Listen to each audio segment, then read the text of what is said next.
cattail, summer gale, waterfall and seagull call. Some know it, others never find out that without your own story you wander about. Shadow cat, midnight sight, lonesome whisper, someone missed her. Knocked on wood, tried and she could, wished on a star, left her door ajar. Some know it, others never find out that without your own story you wander about. Sometimes strange rhyme, a woman and cat came to see that. Some know well, others never find out that without your own story you wander about. Close your eyes, sing lullabies. The star you couldn't find is shining from behind. Don't be afraid, the fire's all laid. Come where it's warm, your soul is bored. Cattail, summer gale, waterfall and seagull call. Stories happen, are never begun. Hear the morning dove, sounds of gentle love. Some know well, others will find out that you've got your own story to wonder about.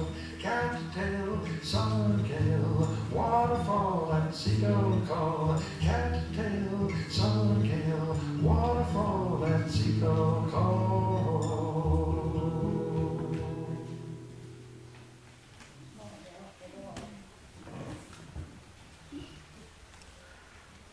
So I welcome each of you to the celebration of the life of Peter A. Baldwin.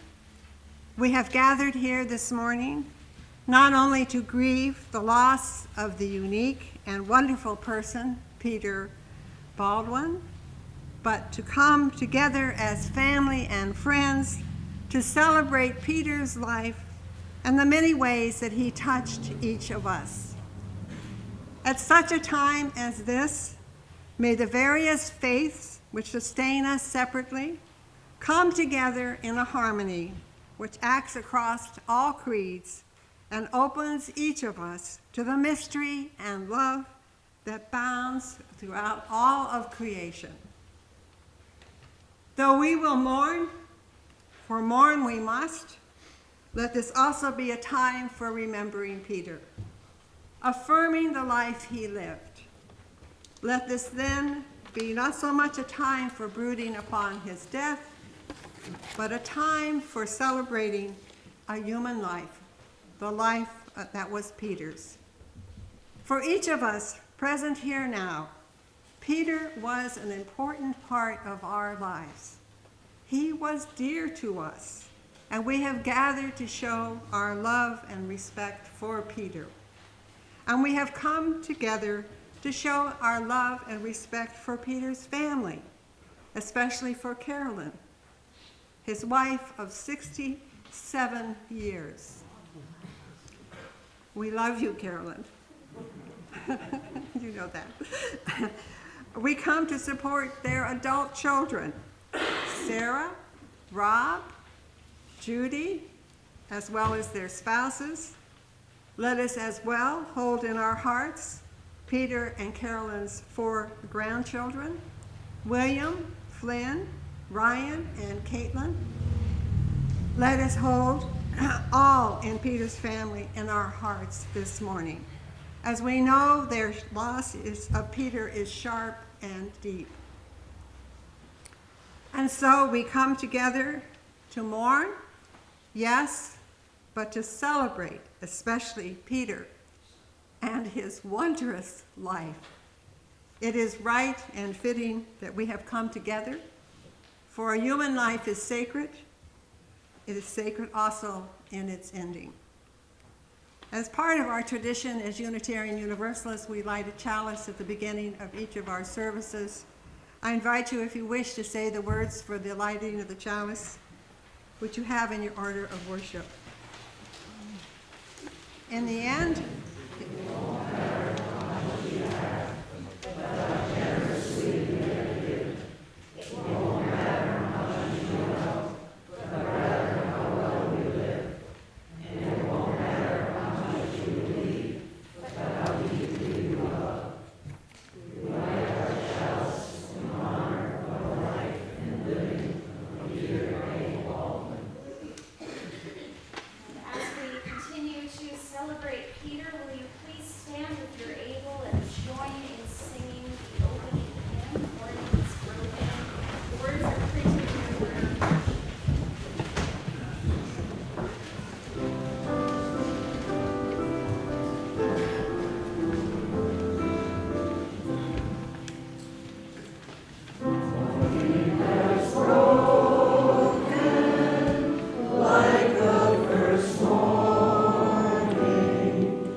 be seated. And we'll now have a sharing from Serena Pugh.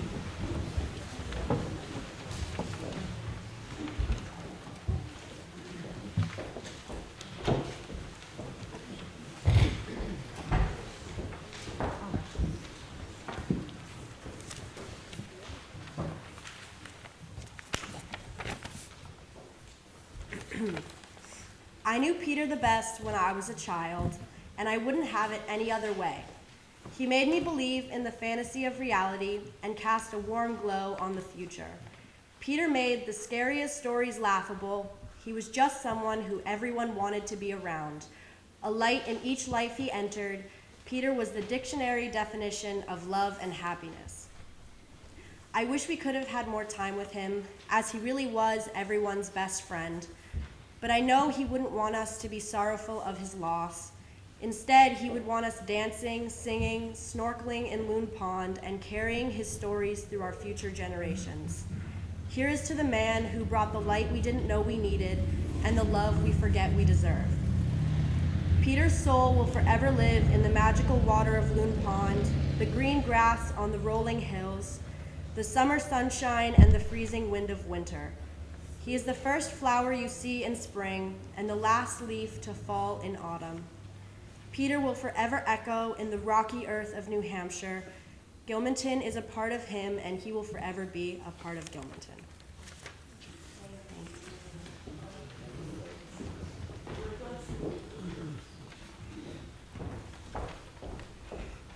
People outside can still come in if you wish. There's some seats up front. You want to come in? No? Okay. So I have a reading by Carol Jerry, who is a past president of our congregation, the Unitarian Universalist Society of Laconia. And Carol read all of Peter's books. Here are her words. After having read each of Peter's books, I am left with a deep appreciation for the person Peter was. Among others, a writer, musician, professor, Unitarian minister, therapist, storyteller, nature and animal lover. Themes throughout his books point to his love and respect for animals, for the land, and for nature. These parts of his writings are what touched me the most. In his writings, he shares stories from Bear, his family beloved dog, Puppy, his floppy stuffed puppy, chicks, deer, and Shamrock, their Morgan gelding. In Lessons, segment from A Scattering of Seeds, Peter also recounts lessons learned from Children and Starlings, The Seventh Sense, An Encounter with Hummingbird, A Blue Spruce, Lessons from Godfather, Eagle Called Me, Raven Sought Me Out, and more. In the beginning pages of A Scattering of Seeds, Peter wrote, "Listen and join in. There are many, many languages known and spoken, many ways of communicating within the interdependent web of all existence, of which we are each a part." And from A Scattering of Seeds, I share the following. An Encounter with Hummingbird, circa 2000. Two of us sat together in the cupboard, our name for the lodge, a few steps down from our house. We were startled by the sound of a bird thudding against the sliding glass door. We stepped out onto the deck. A hummingbird lay still.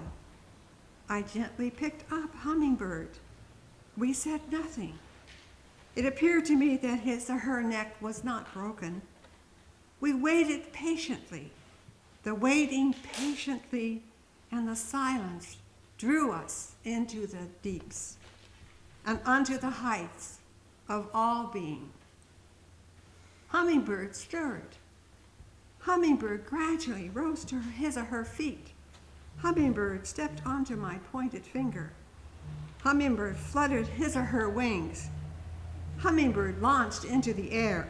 Hummingbird settled for a few seconds, motionless in the air, save for the fluttering of wings a few inches in front of my face.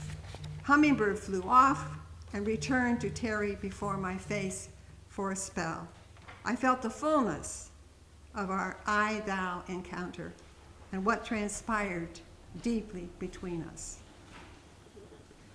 From Peter's book, a memoir, I have excerpted and adapted his recounting of when I went walking one foot after the other in 2010. Mid-February 2010, only days before spinal surgery, my pain medicine was losing its effect.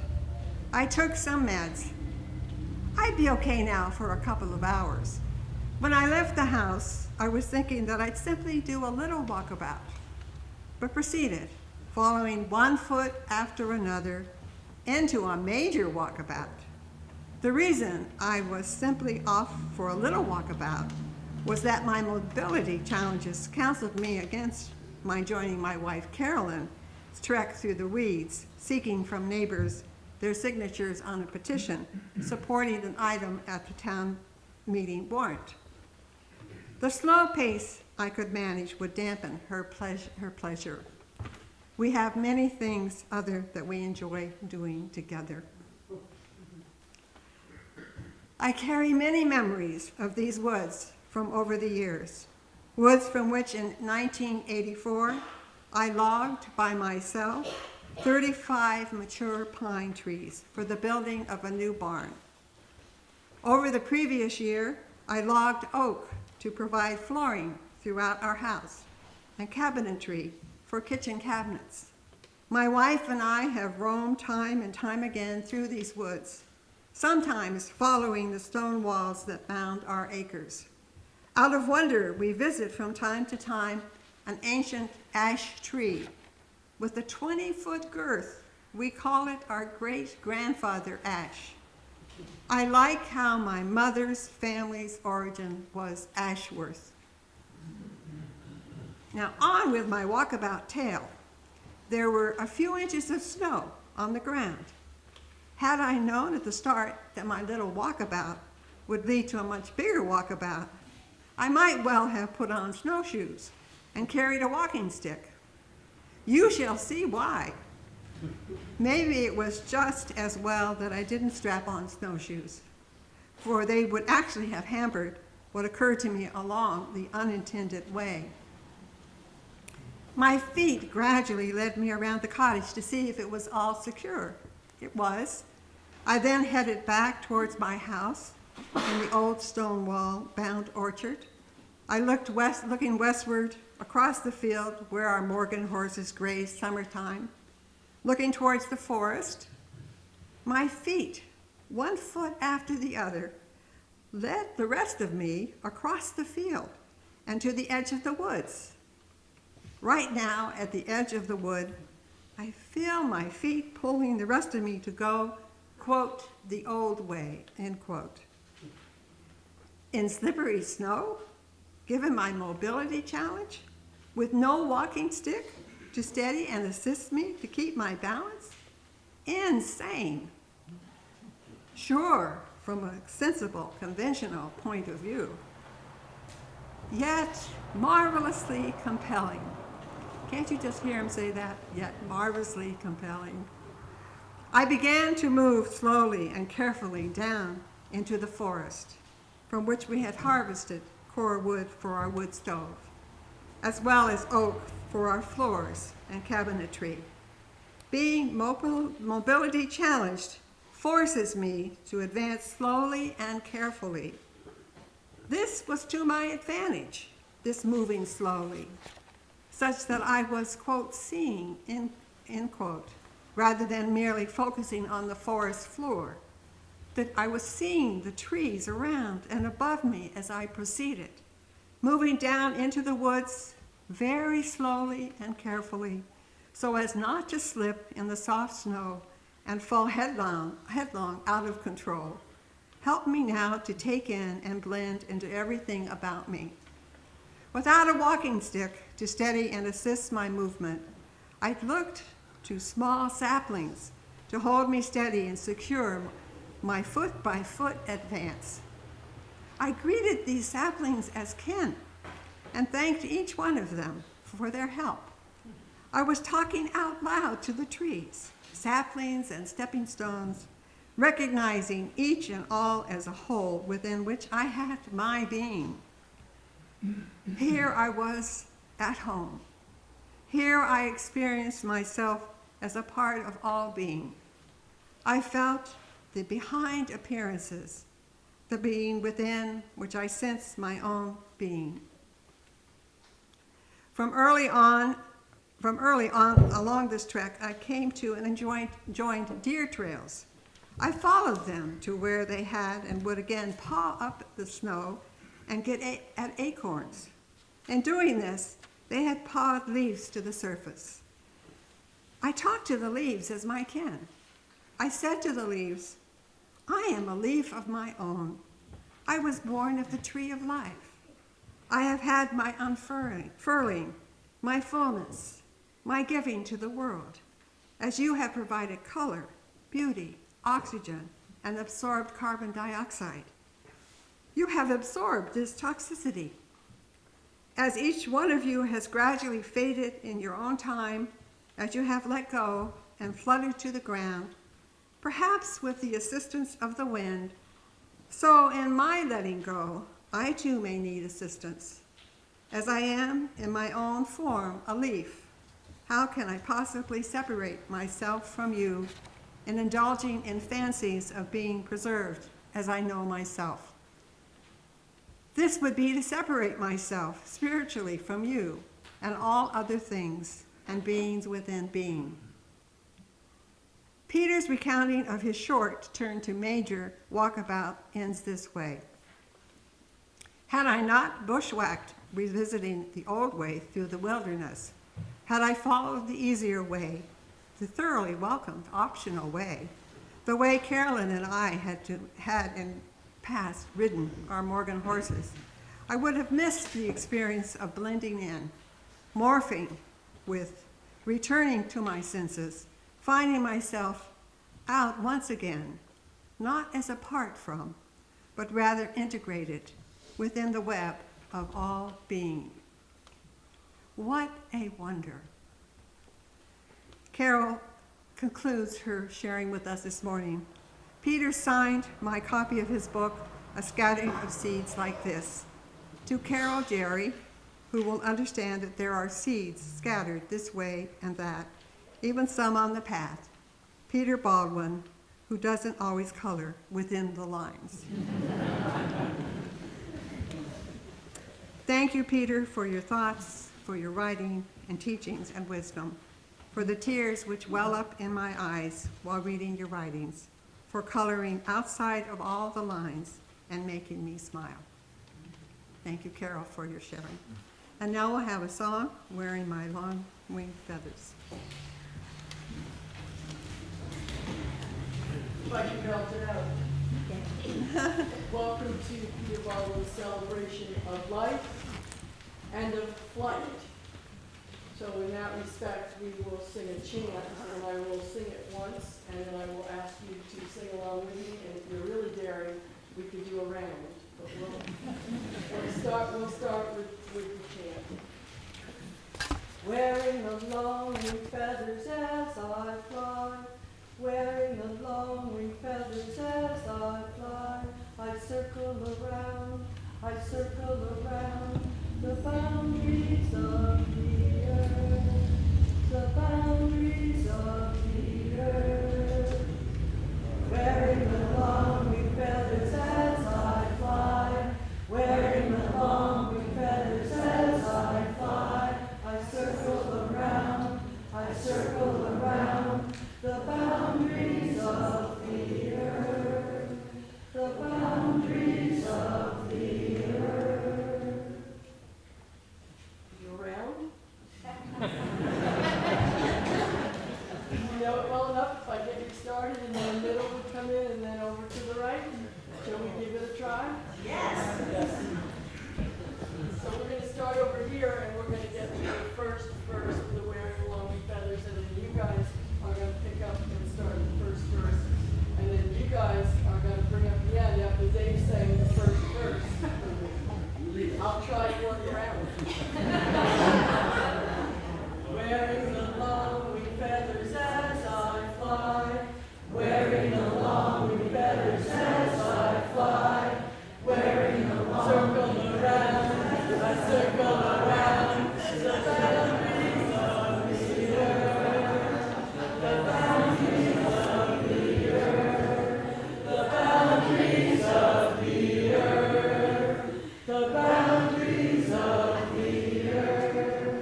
circling around us right now. So here's my sharing about Peter. I have known Peter and Carolyn for only 5 years as their minister at the Unitarian Universalist Society of Laconia. Both have been active members for over 17 years. When I first arrived, both welcomed me and let me know that they were supportive of my ministry, which proved to be very true as our time together unfolded. Peter, as a UU minister, wanted me to know that he knew and admired my husband, Rudy Nimzer, who was also a UU minister for 49 years before his passing in 2002. Peter also wanted me to know about his godfather, Howard Thurman, great African-American theologian who importantly influenced Peter through Peter's connections within the African-American community. I came to understand that Peter was an ardent advocate for equality for all people. In addition, Peter and I share a special bond, the art of healing, as we both were psychotherapists for decades. As his minister, I watched as Peter slowly declined in health over these past 5 years. He moved from walking into our sanctuary to having to be confined to a wheelchair. One dramatic Sunday morning upon leaving worship, he had managed to walk down the steep front steps of our church, only to fall at the curbside, and where Carolyn was waiting with her car. Peter was not able to get up again. Help was called, and he safely was placed in the car. After that, I gently, with some trepidation on my part, because, well, he was Peter, right? And I suggested to him that he might want to use a wheelchair to come to worship. And thankfully, he did. He arrived the next Sunday in a wheelchair. When I visited Peter over his last years, he would sometimes tell me that he was failing, not only physically, but mentally. And this was truly distressing to him and heartbreaking for all of us. And yet his loving spirit always shone through on my visits with him and always in our worship services. Reverend Dick Dutton, who preaches in our pulpit once a month in Laconia, shared with me that Peter gave him 3 gifts. Reverend Dick said one of the first Sundays he attended the Laconia church, Peter was on the platform playing his guitar and singing, a bit like Burl Ives, slow-paced and meaningful. Peter's second gift to Reverend Dick was the recognition of what an important member Peter was to the whole congregation. When Peter came to worship in a wheelchair, for the first time, Reverend Dick recalls that our congregation had created a special space in front for Peter's chair to fit. Reverend Dick stated that the third gift from Peter was that every Sunday, all of us, little kids, rest of the congregation, look for hugs or words or positive hope from Peter, who often would tell wonderful stories and words of personal encouragement. Reverend Dick concluded that we all claimed Peter as a friend with a sense of love that bounds us together. Now, one important experience I had with Peter happened when I first came to the congregation. I didn't know what to make of Peter. When I told the children's story, Peter would be right there in front, near the front, and speaking in a voice that I learned to recognize eventually as Little Petey, who would tell us all his truth he discovered within the story. I learned to invite and welcome Little Petey into our story time every week. Now, Peter as minister and colleague, resonated with my own mystical beliefs. I believe he was a mystic, too, as we heard from Carol Jerry's sharing this morning. To me, he was a Unitarian Universalist mystic who believed in the spiritual reality that made every one of us connected with all that is around us, everything, all that is around us, through a loving, compassionate, caring, sacred presence. However we might define such presence, I believe that such sacredness motivated him to be the Peter that we all love. A member of my congregation, upon learning about Peter's passing, said that a mighty tree has fallen. And indeed, I'm thankful for knowing him and for his gifts of wisdom, love, and caring for all who crossed his path. We, as our congregation, truly miss him dearly. Peace and love to you, Peter.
We'll now have a sharing from Jean Stemma.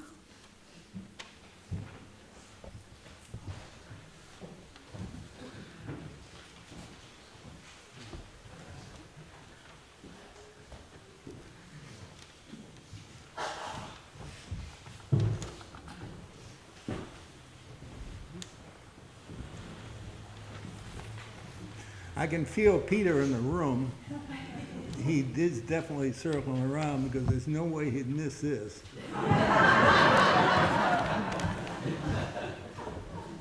I'm a retired psychotherapist and stonemason.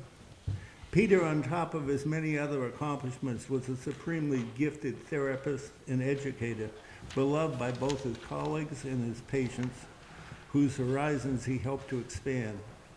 I didn't get to know Peter well until his later years, when we joined deeply in the realm of ideas. Peter was a big thinker who always thought outside the box, as everybody's expressed today. That was a quality I loved about him. He was the author of several books. He was far ahead of conventional times. In 1997, he wrote 4 and 20 Blackbirds. In it, he demolished the notion that we are each a single solitary self, a single unitary self. Instead, we both have multiple selves, all vying for attention, like little Petey. That idea has recently been reinvented as internal family therapy and taken the profession by storm. As usual, Peter was way ahead of himself. Because Peter looked at the big picture, he knew it was impossible for us to arrange all the parts of our lives neatly like ducks in a row.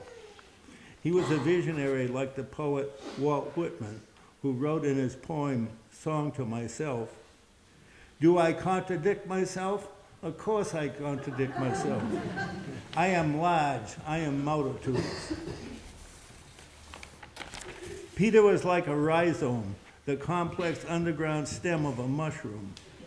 Rhizomes have no hierarchy like trees that branch in predictable patterns. Instead, they put out unpredictable shapeshifters. They're capable of growing into the ground as a root, or putting out aerial shoots into the air, or magically popping up in a whole new location. As such, they're like Peter Baldwin. They are shamans. Not too long ago, I wrote something to Peter that he included in his last memoir about how mind-blowing it would be if, quote, if we could just all let go and become one with the universe and fearlessly ride bareback away into the sunset on a runaway stallion. When I wrote that years ago, I had in mind the only one person I knew who could pull off such a feat, and that was Peter. And so it's come to be. I see him now fearlessly riding off into the cosmos on his favorite horse, playing his guitar, and singing at the top of his lungs.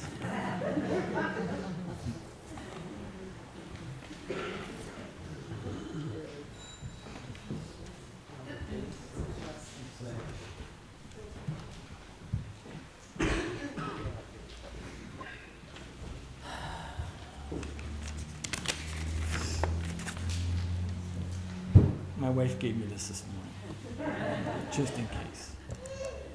Thank you, Lord. A few days after Dad passed away, I drove to Pinkham Notch to make a tribute hike up over the Wildcats to Carter Notch. The Wildcats are a challenging section of the Appalachian Trail that I thought would present a good opportunity to stretch myself physically and open a path to my memories of Dad in a setting and trail I knew he'd hiked many times. I'd been to Carter Hut with Mom and Dad in 1987. We took the easy route up the 19-mile Brook Trail, which isn't really 19 miles to get to the hut. So hiking the Wildcats was a new experience for me. Dad was a hut master at Carter Notch at the hut in 1948. He would have been 17 years old.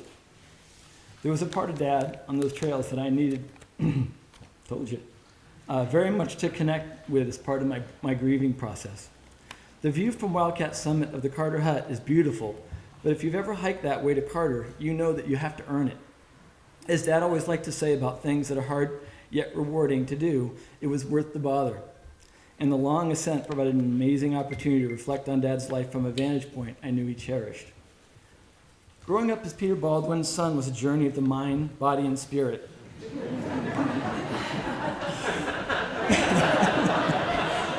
He was a man of faith, to be sure, but his unique way of viewing the world was anything but conventional. I believe his faith was influenced by the innovative principles he applied in his psychological practice, especially those ideas regarding our inner selves and how those inner selves, or personas, represent a cast of characters acting on the world stage. That having these multiple characters within us is not a disorder, but a strength we can bring to bear on our circumstances if we acknowledge them, their strengths and weaknesses, and the beautiful harmonies we can create by embracing them. Consider how you feel today. Are you mourning and celebrating his life? How do we cope with such conflicting emotions? Is it okay?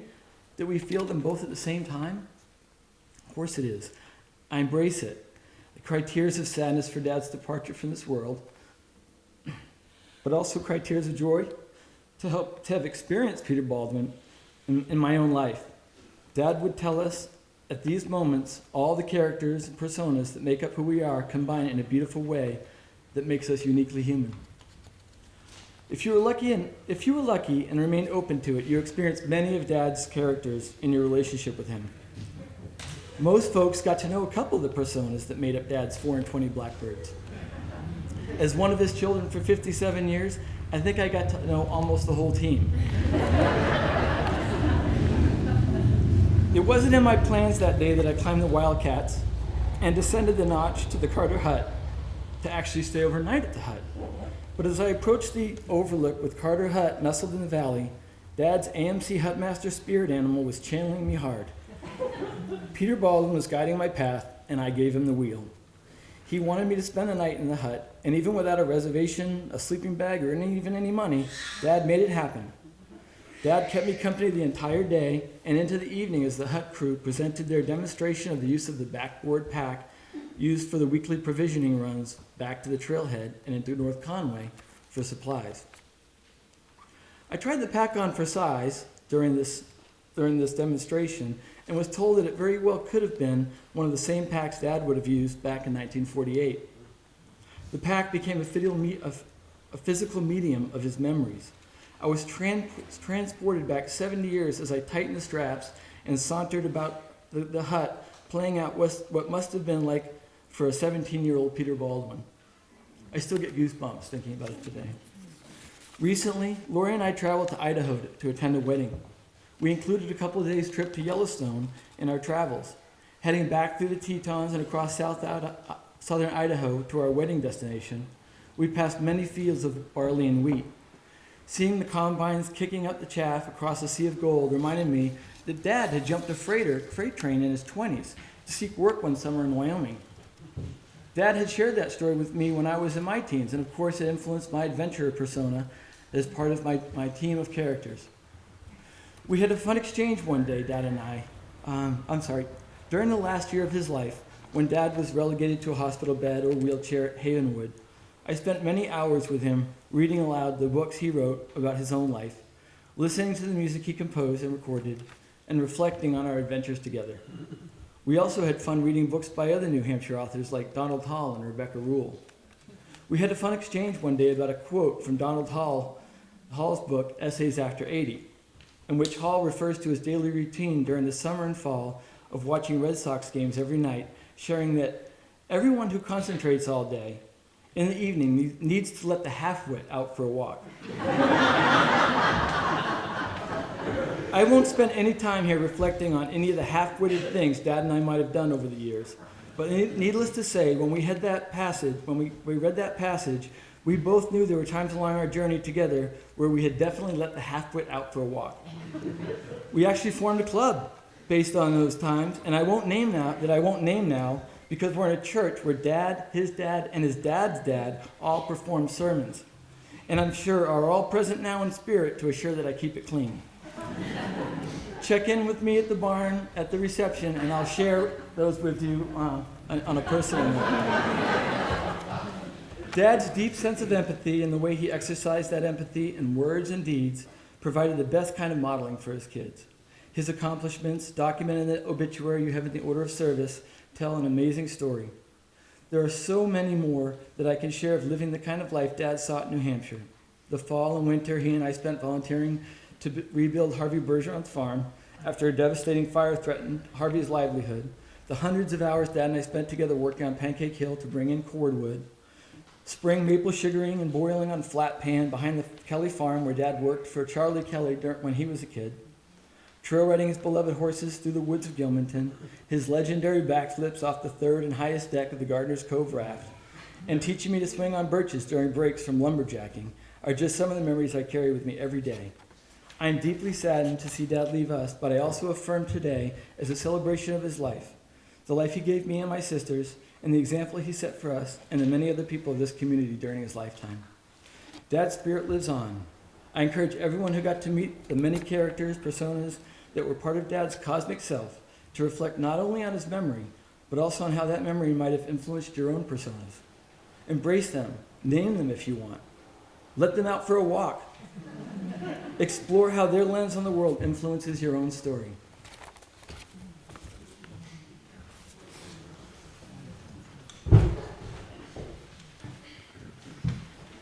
We'll now join in singing the song Simple Gifts, which is in your program. Please feel free to stand and sing if you want.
Please be seated. And now we'll have a sharing by Judy Gleason and Caitlin Gleason.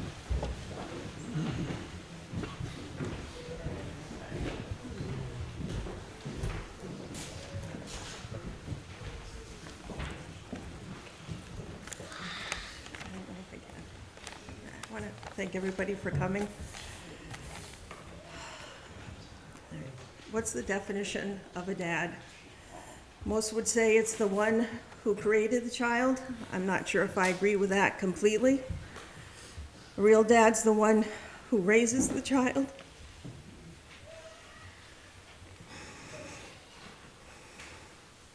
He's the one who changes the diapers. He feeds, he bathes the child. He makes their bedtime fun by letting them be on his back while he crawls up the stairs on his hands and his knees. He's the one when the child is scared of the dark and screaming. He's the one that comes and makes it all okay. He teaches them to drive a standard vehicle before they're even a teenager. On an incline in the field, with the gears grinding and the car stalling. And he makes them do it over and over again until they can get it just right. And he's also the one who, less than a month after having total hip replacement,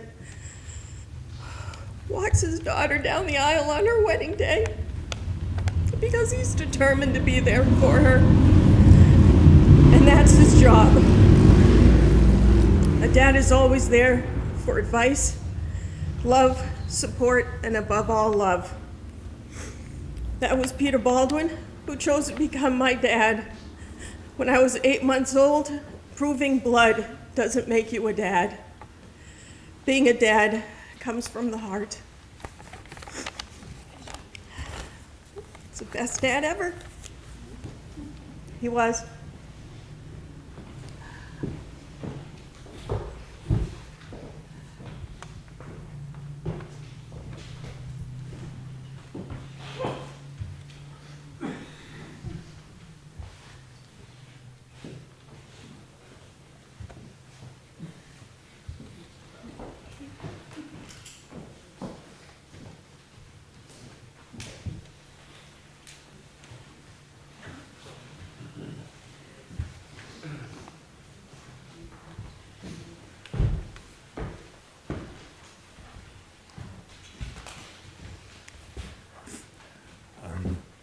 I'm Tom Halleck.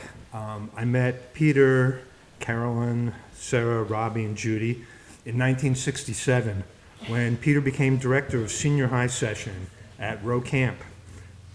Robbie. When you meet someone at 1 year old, they're Robbie.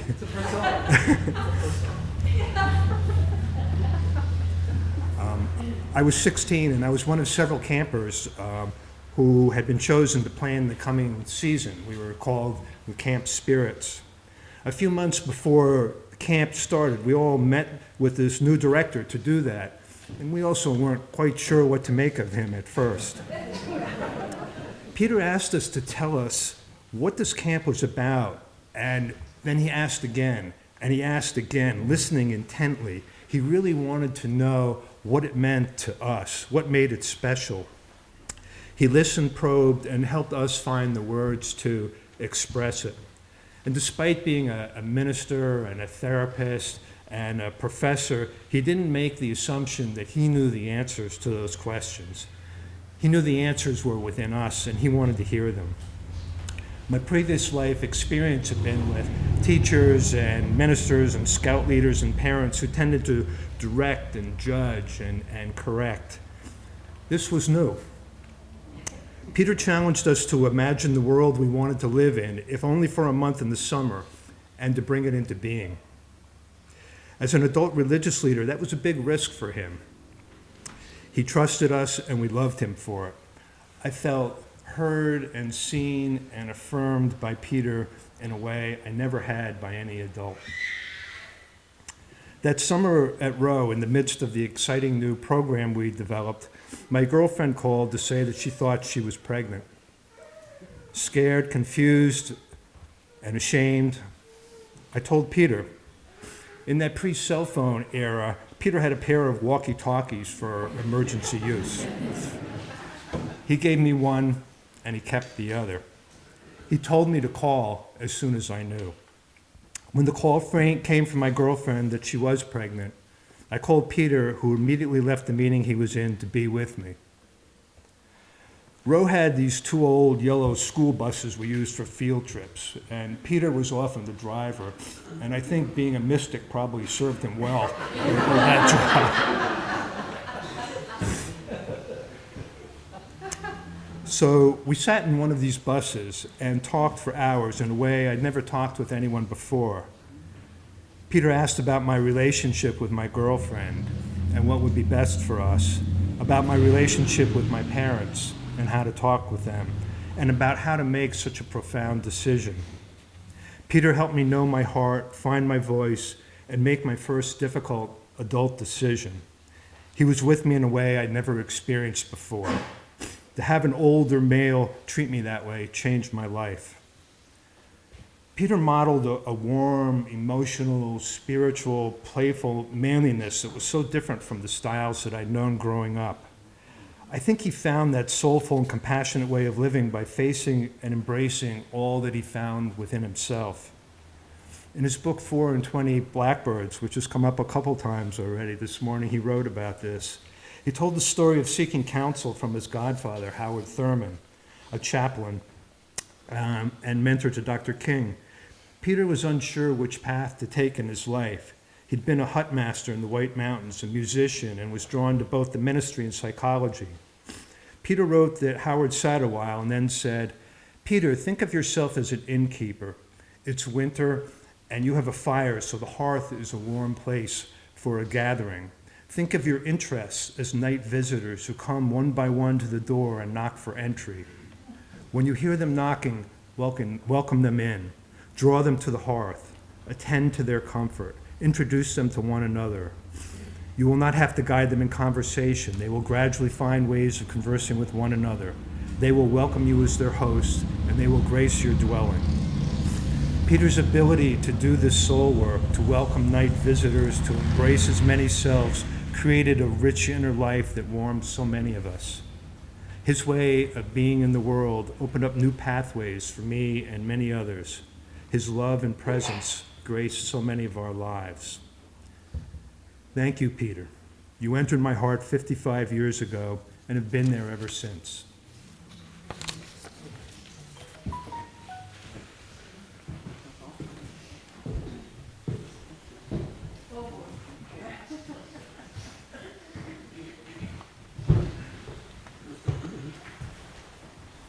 used to being a showboat, but I'm not used to being up here. Yeah, hi.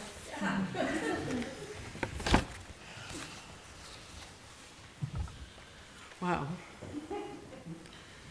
Peter is a bear. Peter is a bunny. Peter is a 6-year-old, a farmer, a teacher. Peter is a tree. Peter is. One of the first notes I received after my father's death included that in Jewish tradition it is believed that the afterlife of one who is lost is continued through the memories of those who have been impacted by the actions that that person has performed during their life. I treasure how many ways he will live on through the people he has touched. That starts with how he has touched my life. The earliest memories I have of my father are that I was his princess, in name and in a piece of his heart. We had a very special relationship full of love, madness, and everything in between. I'm a part of many of his stories, and he a part of mine. He had a special relationship with both of my siblings as well, never making any one of our relationships more important than the other. I think of his many bear cubs, also very special to him. Not always easy for us kin cubs to embrace, but it was something to be understood. So many wonderful extended family members brought into our family fold because of his ability to help and love so many. Many of those people have gone on to help others in so many ways. Then there is Petey, a playful 6-year-old that liked nothing better than making friends, making play, making memories with children and young people. He could invite mischief and enjoyed a good play date. Many of those people continue to share the gift of play and have grown into incredible people. His theological impact started with his first church position as minister of Dighton Unitarian Church. His move to the Unitarian Universalist community as director of LRY, camp director of Row Camp, his time at All Souls Unitarian Universalist Church in Chicago, all a part of people he touched and people who touched him, all part of his legacy. He married many couples on Pancake Hill, Gardner Cove, and in this very church, a blessing that many of us share and treasure.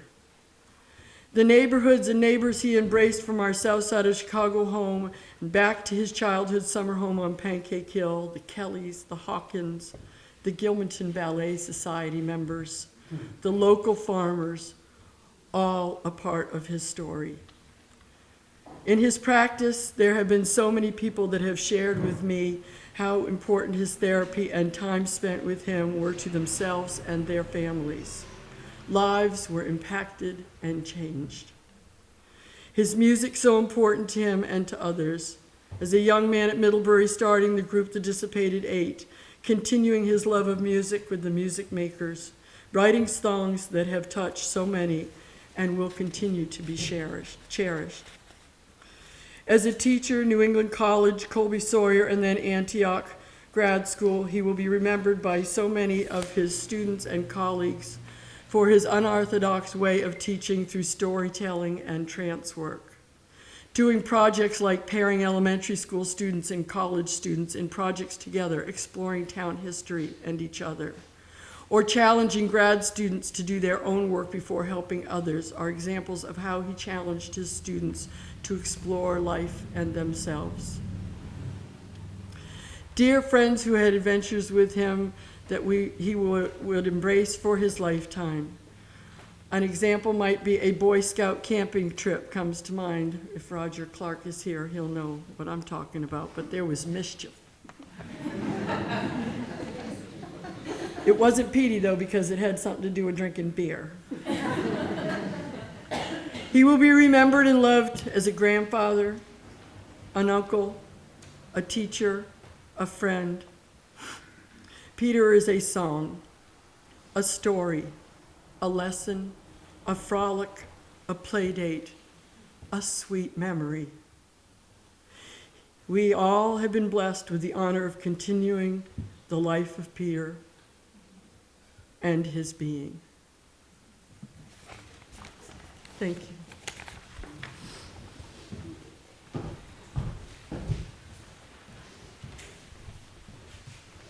So I invite all of us now for a personal moment of silence. Let us pause to gather our individual feelings and thoughts, to meditate upon the meaning of this occasion, to offer a prayer, and most of all, to remember, each in our own private ways, the person Peter was and the many and varied ways his life touched ours. In silence, we enter a quiet and personal time.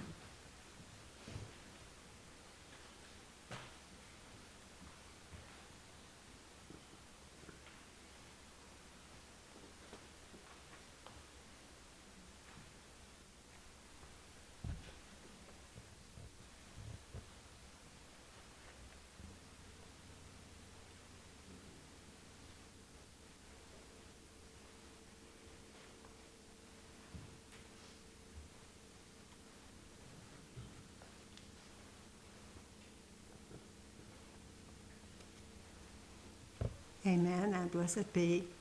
And now we'll have another piece of Peter's music.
No problem. More later. So now let's have a moment of prayer. Dear Holy One of Blessings, we give thanks for the life of Peter A. Baldwin.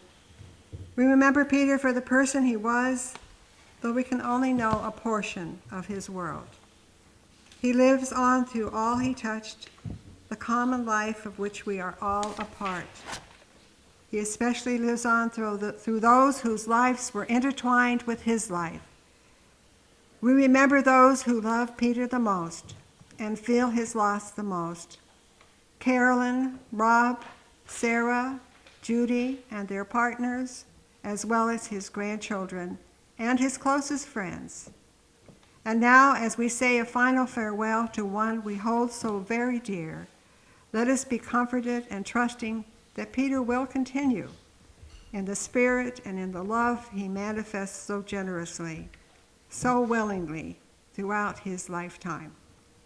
Amen and blessed be. And our closing reading is by Howard Thurman, Peter's godfather. I share with you the agony of your grief. The anguish of your heart finds echo in my own. I know I cannot enter all that you feel, nor bear with you the burden of your pain. I can but offer what my love does give, the strength of caring, the warmth of one who seeks to understand, the silent storm-swept barrenness of so great a loss. This I do in quiet ways, that on your lonely path you may not walk alone. Please rise as you're able so we may stand together as we conclude this service of remembrance and celebration, a service of sorrow and joy for the life of Peter Baldwin.